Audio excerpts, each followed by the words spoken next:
Basic educator.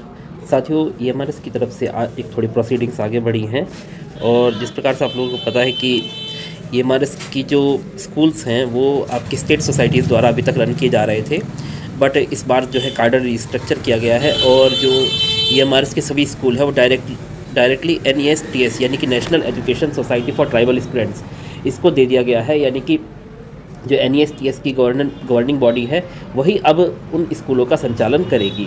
तो अब सवाल ये उठ रहा था और कोर्ट केस वगैरह भी हुआ था कि जो ईएमआरएस की स्कूल है वो स्टेट गवर्नमेंट संचालित कर रही है, तो वहाँ पर रिक्रूटमेंट का भी अधिकार जो है स्टेट गवर्नमेंट का होना चाहिए, बट वो सब चीज़ें क्लैश हो गई थी और फाइनली जो NESTS है उसी को ही वहाँ पर भी रिक्रूटमेंट का अधिकार दे दिया गया था। तो अब कुछ सवाल उठता था कि जो एग्जिस्टिंग वहाँ पे एम्प्लॉयज़ वर्क कर रहे हैं, आपको जिस प्रकार से पता है कि ईएमआरएस में मोस्टली कॉन्ट्रेक्चुअल जो एम्प्लॉयज़ हैं वही वर्क कर रहे थे, बट उनमें से कुछ स्टेट गवर्नमेंट्स हैं, वहाँ की स्टेट सोसाइटीज़ ने परमानेंट टीचर्स की भी रिक्रूटमेंट की थी। और मुझे जैसे ध्यान आ रहा है बहुत समय पहले, लगभग 7-8 साल पहले यूपी में भी इस तरीके की भर्ती आई थी और उसको कैंसिल कर दिया गया था स्टेट गवर्नमेंट द्वारा, फिर बाद में नहीं किया गया था रिक्रूटमेंट। तो हो सकता है दूसरे स्टेट्स में परमानेंट टीचर की रिक्रूटमेंट की गई थी, तो अभी वो वर्क कर रहे हैं, वहाँ की स्टेट सोसाइटी वहाँ को जो टीचर्स हैं उन टीचर्स को पेमेंट करती है। तो अब उनका क्या किया जाए, क्योंकि कार्डर रिस्ट्रक्चर हुआ है और सीधे NESTS के हाथ में पूरा जो उसका कंट्रोल है ईएमआरएस का वो दे दिया गया है अब। तो अब आगे क्या किया जाए, तो इसके लिए एक थोड़ी प्रोसीडिंग आगे बढ़ी है। सुबह से ये लेटर आगे मतलब बढ़ रहा है, लोग अलग अलग इंटरप्रिटेशन कर रहे हैं इसकी, और फिलहाल ये लेटर तो कल से ही था। मैंने आप लोगों के साथ एक लाइव सेशन शेड्यूल भी किया था, बट अलग अलग कारणों की वजह से कल में थोड़ी इमरजेंसी हो गई थी, जिस वजह से मुझे समय नहीं मिल पाया था लाइव सेशन करने का आप लोगों के साथ, नहीं तो मैं कल ही उसको शेयर करता, बट थोड़ा लेट हो गया और आज मैं आपके साथ उस चीज़ को शेयर करता हूँ। तो इस प्रकार का एक लेटर आपके साथ शेयर हुआ है जो कि कल की डेट का है। तो कल मैं आप लोगों के साथ शेयर नहीं कर पाया, तो इसके लिए मैं क्षमा प्रार्थी हूँ। बार बार मुझे वो लाइव शेड्यूल जो है लाइव स्ट्रीम रीशेड्यूल करना पड़ा और फाइनली वो हो ही नहीं पाया क्योंकि बहुत लेट नाइट में फ्री हुआ था।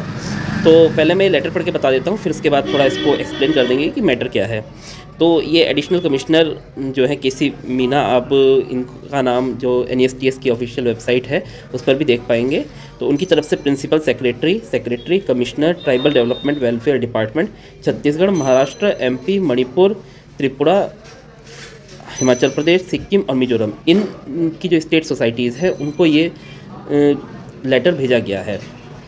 अब हो सकता है कि ये जो स्टेट्स हैं, इन स्टेट्स में जो ईएमआरएस चल रहे हैं, तो हो सकता है कि इन स्टेट्स ने अपने ईएमआरएस स्कूल्स में परमानेंट टीचर की रिक्रूटमेंट कर ली हो। तो अब मैटर क्या है उसके बारे में बात कर लेते हैं। Constitution of committee for continuation absorption of existing regular staff of EMRS as employ of NESTS. So, sir, madam, it has been directed to constitute a committee to look into the continuation absorption of existing regular staff of EMRS as employees of NEST. In the view of this, a committee consisting of representatives from NEST, NVS, State Society and legal expert on service matter has been constituted. In this regard, you are requested to kindly nominate one officer well versed with service matters of staff as a member of committee to present the factual position along with necessary documents with respect to recruitment of regular staff of EMRS in your states. Your cooperation is solicited. और नीचे sign है additional commissioner KC Meena ji के। तो साथियों, इसमें 2 para है, दोनों para को मैं क्लियरली आपको मेंशन कर देता हूँ। इसमें एक क्या है कि जो एग्जिस्टिंग एम्प्लॉयज़ हैं ईएमआरएस में, जो परमानेंट एम्प्लॉयज़ वर्क कर रहे हैं, मैं बताया है कि कुछ स्टेट्स में ईएमआरएस में वहाँ की जो स्टेट सोसाइटीज़ हैं परमानेंट टीचर्स की भी रिक्रूटमेंट की थी। तो अब सवाल ये उठता है कि जब उसमें परमानेंट टीचर्स की रिक्रूटमेंट की गई थी तो उन टीचर्स को निकाला तो जा नहीं सकता है। कॉन्ट्रेक्चुअल टीचर को तो आप निकाल सकते हैं, बट परमानेंट टीचर को तो नहीं निकाल सकते हैं। तो जैसे कि पहले पैराग्राफ में बोला गया है कि अब उन टीचर्स को स्टेट सोसाइटी, पहले क्या थी वो उस स्टेट सोसाइटी के एम्प्लॉय थे, अब उन टीचर्स का कार्डर रिस्ट्रक्चर करते हुए उनको पहले लाइन में बोला गया है existing regular staff of EMRS as employees of NEST. अब उनको उस स्टेट सोसाइटी के स्टेट सोसाइटी के जो एम्प्लॉयज़ हैं यानी कि वो टीचर्स है रेगुलर टीचर, उनको अब नेस्ट के एम्प्लॉय के रूप में देखा जाएगा। यानी कि उन टीचर्स का जो कार्डर स्ट्रक्चर करके अब उनको वो स्टेट एम्प्लॉय ना रह के, स्टेट गवर्नमेंट के या स्टेट सोसाइटी के एम्प्लॉय ना रह के अब वो नेस्ट के एम्प्लॉय हो जाएंगे। यानी कि वो सीधे सीधे मिनिस्ट्री ऑफ ट्राइबल अफेयर्स के अंडर में आ जाएंगे।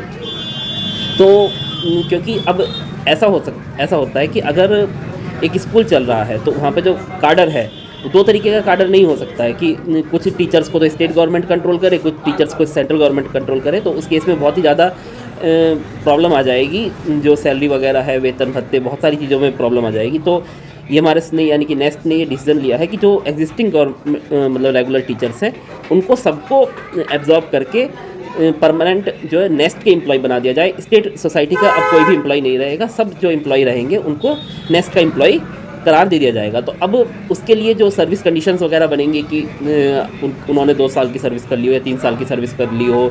आप अगर गवर्नमेंट सर्विस में है तो आपको पता है ACR या APAR यानी कि अपार भरा जाता है, तो उसमें उनके इतने परसेंट मतलब 10 में से इतने मार्क्स मिले हो इस दौरान। बहुत सारी चीज़ें हैं जिनको कंसिडर करते हुए उन्हें नेस्ट का एम्प्लॉय बना दिया जाएगा। तो पहली उसमें तो वही है कि एक कमेटी बनानी है जिसमें जो स्टेट गवर्नमेंट की यानी कि स्टेट सोसाइटीज़ के द्वारा जो परमानेंट टीचर्स भरे गए थे उनको अब स्टेट सोसाइटी के टीचर से अब नेस्ट का टीचर बना दिया जाएगा, नेस्ट का एम्प्लॉय बना दिया जाएगा। तो उसके रिगार्डिंग एक कमेटी बनानी है। और ये बोला गया है दूसरे पैराग्राफ में कि अब ये जो छत्तीसगढ़, महाराष्ट्र, MP, मणिपुर, त्रिपुरा, हिमाचल प्रदेश, सिक्किम और मिजोरम, इनकी जो स्टेट सोसाइटीज़ हैं उनसे बोला गया है कि आप उस कमेटी में अपना एक मेंबर भेजिए। आप अपनी तरफ से एक जो कमेटी बन रही है एक मेंबर नॉमिनेट कीजिए जो कि सर्विस मैटर्स में वेल वर्स्ड हो, यानी कि अच्छा ज्ञान रखता हो सर्विस मैटर में, of staff as a member of ये, और to present the factual position along with necessary document with respect to recruitment of regular staff for EMRS in your state. तो और साथ में उन नेसेसरी डॉक्यूमेंट्स के साथ जो रेगुलर स्टाफ EMRS में भरा गया है आपके स्टेट में, यानी कि आपकी स्टेट सोसाइटीज़ ने जो EMRS में रेगुलर स्टाफ भरा है यानी कि रेगुलर स्टाफ की रिक्रूटमेंट की है, उसके जो नेसेसरी डॉक्यूमेंट है वो लेके उसको आना है। उस सोसाइटी के जो मेंबर को नॉमिनेट करेगी, वो सोसाइटी का वो जो नॉमिनेटेड मेंबर होगा वो जो कमेटी बन रही है उस कमेटी में अपनी सोसाइटी को रिप्रेजेंट करेगा और अपने जो सोसाइटी की तरफ से जो रिक्रूटमेंट किया गया है परमानेंट स्टाफ का, उसको रिगार्डिंग जो डॉक्यूमेंट्स हैं यानी कि सर्विस रूल्स जो उनके थे और उनका जो एलिजिबिलिटी क्राइटेरिया वगैरह था वो सब रखेगा। कि सपोज किसी स्टेट सोसाइटी ने TGT के लिए टीचर भरा है ना, अब TGT के लिए टीचर भरने के बाद मतलब TGT का लिए टीचर रिक्रूटमेंट किया, अब उन्होंने CTET नहीं मांगा था, उन्होंने बोल दिया कि आप बस ग्रेजुएट हो और B.Ed हो, आप अप्लाई कर सकते हैं। उन्होंने अप्लाई किया, जो भी एग्ज़ाम वगैरह लिया होगा स्टेट सोसाइटी ने एग्ज़ाम दिया, उन्होंने परमानेंट टीचर अप्लाई कर दिया और वो जो है एग्ज़ाम पास करके बन भी गए उस EMRS उसी स्टेट सोसाइटी की EMRS में टीचर बन गए। बट अब जब वो नेस्ट का एम्प्लॉय बनना होगा तो सेंट्रल गवर्नमेंट के रूल्स लागू होंगे उसमें, तो उसमें CTET एक कंपलसरी एलिजिबिलिटी है। तो अब वो चीज़ वो जो नॉमिनेटेड मेंबर होगा वो नेस्ट की जो कमेटी बन रही है उसमें वो अपने फैक्ट रखेगा कि हाँ हमने CTET नहीं मांगा था।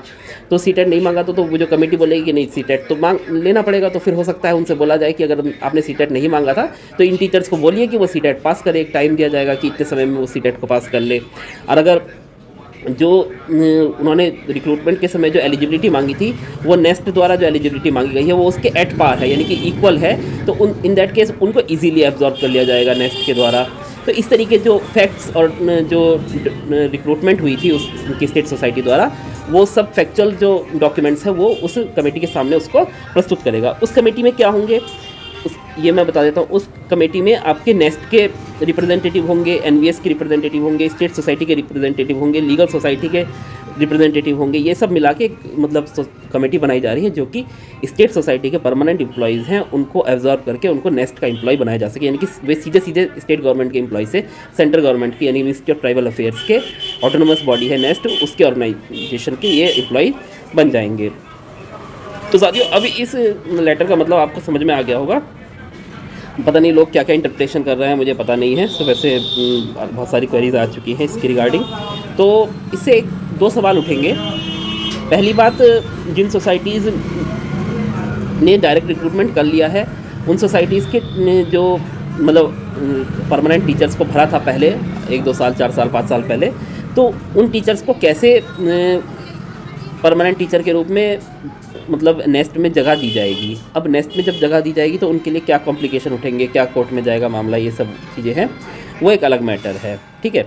दूसरी सवाल उठता है कि ये कमेटी इस समय गठित करने का क्या मतलब है। जब आपकी एक रिक्रूटमेंट चल रही है तो आपको पहले उस रिक्रूटमेंट को कंप्लीट कर लेना है, लोगों को ज्वाइनिंग वगैरह दे देना है, और फिर उसके बाद जो है इस मुद्दे को उठाना था। या तो EMRS का ये सोचना है कि जो आपका डायरेक्ट रिक्रूटमेंट के जो टीचर्स आ रहे हैं उनका, और ये जो टीचर्स होंगे जो स्टेट गवर्नमेंट के मतलब स्टेट सोसाइटी द्वारा अपॉइंटेड है परमानेंट टीचर्स, इनका सभी का अपॉइंटमेंट साथ में किया जाए। तो उस केस में तो ये कमेटी गठित होगी, कमेटी में फिर उसके बाद इफेक्ट रखे जाएंगे, दुनिया भर का मैटर होगा। और फिर उसके बाद अगर साथ में उन लोगों को अपॉइंटमेंट देने का अगर विचार है तो ये एक सही बात नहीं है। और अगर दोनों इंडिपेंडेंट प्रोसेस है कि ये अलग चल रहा है और डायरेक्ट रिक्रूटमेंट वाला मैटर वो अलग है, तो फिर कोई दिक्कत नहीं, हो सकता है आप लोगों का अपॉइंटमेंट्स जल्द ही आ जाए। बट ये कमेटी इस समय गठित होना तो ये ज़्यादा अच्छा संकेत नहीं है। फ़िलहाल अगर इंडिपेंडेंट काम है तो कोई प्रॉब्लम नहीं है, आप लोगों का जो भी मतलब आप लोगों का जो भी रिज़ल्ट है वो समय पे आ जाए और आप लोगों का ज्वाइनिंग हो जाए, बस यही फ़िलहाल वो है। क्योंकि आप लोगों को टालने का कोई मतलब नहीं है इस काम की वजह से। बट EMRS को ये काम अभी फ़िलहाल छेड़ना नहीं चाहिए था। पता नहीं इनके दिमाग में ये मंशा ना हो कि EMRS के जो अभी स्टेट सोसाइटीज़ के परमानेंट एम्प्लॉयज़ हैं उनको एब्जॉर्ब कर लिया जाए साथ में डायरेक्ट रिक्रूटमेंट के साथ, जिससे कि वो जूनियर ना हो। एक ये भी मैटर हो सकता है, क्योंकि ये बाद में मामला आगे चल के बड़ा इशू क्रिएट कर सकते हैं कि अगर हम पहले से EMRS में परमानेंट एम्प्लॉय के रूप में थे तो हमें जो डायरेक्ट रिक्रूटमेंट का टीचर है उससे जूनियर कैसे किया गया। क्योंकि जैसे अगर डायरेक्ट रिक्रूटमेंट का टीचर अपॉइंट हो जाएगा, वो उस दिन से उसकी सर्विस चालू हो गई, और जिस दिन से EMRS का जो अभी एग्जिस्टिंग परमानेंट एम्प्लॉय है स्टेट सोसाइटी द्वारा अपॉइंटेड, उसको बाद में एब्जॉर्ब किया जाता है, उनको बाद में नेक्स्ट का एम्प्लॉय बनाया जाता है, तो वो ऑब्वियसली आपसे जूनियर हो जाएंगे। तो ये भी एक मैटर हो सकता है। तो अभी देखते हैं इसके रिगार्डिंग की क्या प्रोग्रेस होती है भविष्य में, उसकी जानकारी आपको बेसिक एजुकेटर पर मिलती रहेगी। फ़िलहाल थोड़ी प्रोसीडिंग्स आगे बढ़ी है EMRS की तरफ से। और इसके अलावा अब ये कोई मतलब अगर इंडिपेंडेंट न्यूज़ है परमानेंट रिक्रूटमेंट मतलब कि जो अभी चल रही है डायरेक्ट रिक्रूटमेंट, इससे अगर हटा के इसको देखा जाए तो ये इंडिपेंडेंट खबर है, कोई दिक्कत नहीं है। बट अगर इससे जोड़ लिया जाए इस चीज़ को कि यार ये लोग कोशिश करें कि साथ में सभी लोगों को ज्वाइनिंग दे, उनका कंटिन्यूएशन साथ में और आप लोगों के साथ में ज्वाइनिंग दी जाए, तो ये कोई विशेष अच्छी खबर नहीं है। तो फिलहाल देखते हैं कैसे प्रोसीडिंग्स आगे बढ़ती हैं। और साथ में मैं आपको बता देता हूँ कि देखिए, खबर ब्रेक करना और खबर पर कमेंट देना दोनों डिफरेंट चीज़ें होती हैं, तो थोड़ा धैर्य से चीज़ों को मतलब सुना कीजिए।